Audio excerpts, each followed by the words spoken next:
Damaging reports today about Prince Andrew, despite his attempts to stop distracting from the work of the royal family by giving up the use of his titles and honours.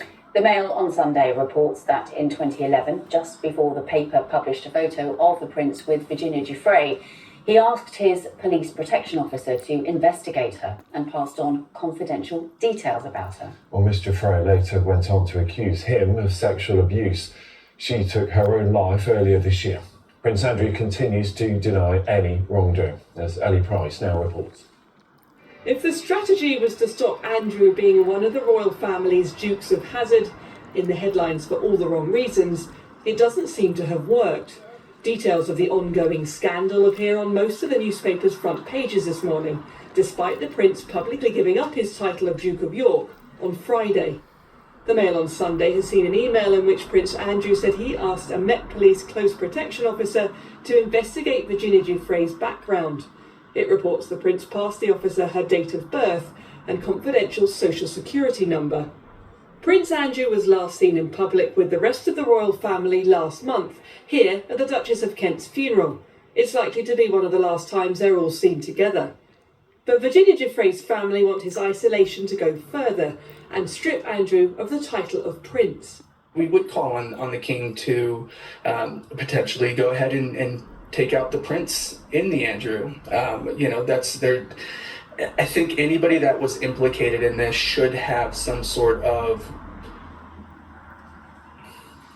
They should have some sort of resolve. They should have some sort of responsibility and accountability for these survivors. The BBC has approached both the Met Police and Buckingham Palace for comment. Virginia Giuffre's posthumous memoirs will be published in full on Tuesday, meaning this scandal is unlikely to die down anytime soon. Ellie Price, BBC News. Our reporter Noor Nanji is in Windsor for us this morning, and Noor, morning to you. The pressure does continue to mount on Prince Andrew, doesn't it? And of course, the wider royal family. Yes, that's right. I mean, clearly it's been a difficult week for Prince Andrew and the wider royal family, with these negative headlines about Prince Andrew showing no signs of going away, even after he relinquished those titles and honours. So where do we go from here? Well, I think this week the palace will be really keen to shift the narrative away from all of this and to the wider work of the royal family, and in particular to that upcoming state visit to the Vatican City. Now, this is such an important trip for the King and for the palace in terms of emphasising religious unity and common bonds between faiths.